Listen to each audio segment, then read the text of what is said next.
Bonjour. Dans cette vidéo, nous allons voir les repères et coordonnées du plan. Un repère du plan est constitué de 3 points OIJ non alignés. Dès lors que l'on a ces 3 points, on définit bien un repère et on est capable de matérialiser les coordonnées d'un point quelconque du plan. Vous avez déjà rencontré des situations de ce genre où vous avez O, I et J qui matérialise alors deux axes, le premier qu'on appelle l'axe des abscisses, le deuxième qu'on appelle l'axe des ordonnées. Le point O s'appelle l'origine du repère. Le point I permet de matérialiser l'unité sur l'axe des abscisses, c'est-à-dire qu'il a toujours pour abscisse 1 et pour ordonnée 0. Dès lors, on peut graduer l'axe des abscisses en reportant la longueur unité étant la distance entre O et I. Le point J lui-même permet de matérialiser l'unité sur l'axe des ordonnées, ici qui est la même que sur l'axe des abscisses, mais elle peut éventuellement être différente. Et dès lors, on peut graduer l'axe des ordonnées entièrement dans les positifs et dans les négatifs, et il en est de même pour l'axe des abscisses. Quand on est dans une telle configuration et que l'on a OIJ qui est un triangle isocèle rectangle, alors le repère est dit orthonormé. À tout point M du plan, on peut associer un unique couple XY que l'on appelle ses coordonnées. X s'appelle l'abscisse, Y l'ordonnée, et ça permet de positionner un point quelconque dans le plan grâce au repère. Dans le repère précédent, si on prend le point M ici, on peut lire ses coordonnées. Son abscisse, c'est -2. Son ordonnée, c'est 3.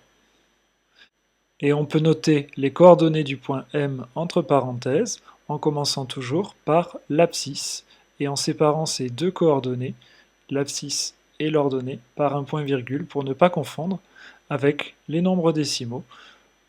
Cela donne donc M entre parenthèses, -2, 3. Il faut connaître les différents mots associés aux différents types de repères. Vous êtes habitué au repère orthonormé ou orthonormal. C'est celui où le triangle OIJ est rectangle isocèle, bien sûr en haut.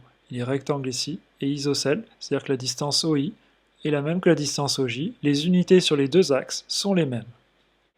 Il existe également les repères orthogonaux. Dans ce cas-là, le triangle OIJ définissant le repère est rectangle, mais il n'est pas isocèle. Dès lors, on a des unités sur chacun des deux axes qui peuvent être éventuellement différentes. Et dans ce cas-là, elles doivent être précisées pour la construction. Mais on peut également considérer des repères quelconques, puisque je vous ai dit que dès lors que l'on a 3 points OIJ non alignés, ils définissent un repère. Prenons par exemple ces 3 points OIJ, dans cet ordre, ils définissent ce repère-ci. On va apprendre à se repérer dans un repère quelconque, puisque les repères orthogonaux et orthonormés vous sont familiers. Mais tout ce que l'on dira sur un repère quelconque est évidemment valable pour les deux cas particuliers qui précèdent. Voici un repère quelconque, OIJ, dès lors que l'on a nos points OI et J qui ne sont pas alignés. L'origine étant le premier cité, l'origine est O, et on a donc ici défini la longueur unité sur chacun des axes. Elle est d'ailleurs ici différente. Par report de longueur, on peut dès lors graduer les axes. L'axe des abscisses, on peut le graduer en positif, mais on peut éventuellement le graduer dans les négatifs. On fait de même pour l'axe des ordonnées. On peut graduer et reporter la longueur unité ici, OJ, on peut la reporter, et du coup, graduer l'axe des ordonnées, et bien sûr, on peut le graduer du côté des négatifs en reportant l'unité de l'autre côté. Dès lors que l'on se place dans le repère OIJ de ce plan, on peut s'intéresser aux coordonnées d'un point. Donc là, j'ai placé un point M. Comment va-t-on lire les coordonnées dans ce repère? Pour lire l'abscisse de M, on va tracer une parallèle à l'axe des ordonnées passant par M. Et on va ainsi pouvoir lire l'abscisse du point M. Pour trouver l'ordonnée de M, on va tracer de même une parallèle à l'axe des abscisses pour trouver l'ordonnée ici du point M. Le point M a donc pour coordonnée 2, 1, puisque OJ est la longueur unité sur l'axe des ordonnées. Une fois qu'on a compris le principe, comment ferait-on par exemple pour placer deux points, le point N de coordonnées -1, -2 et le point P de coordonnées -2, 3.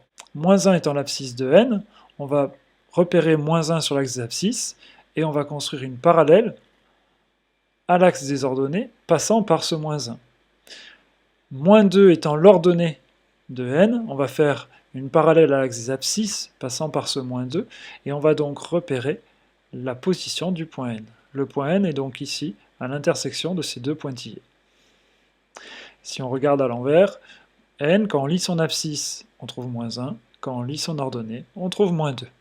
Pour le point P, on va faire de même, on va repérer -2 sur l'axe des abscisses, 3 sur l'axe des ordonnées, et on va tracer des parallèles à chacun des axes pour trouver l'emplacement du point P.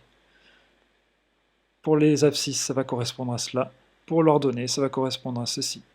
Le point P se situe donc ici.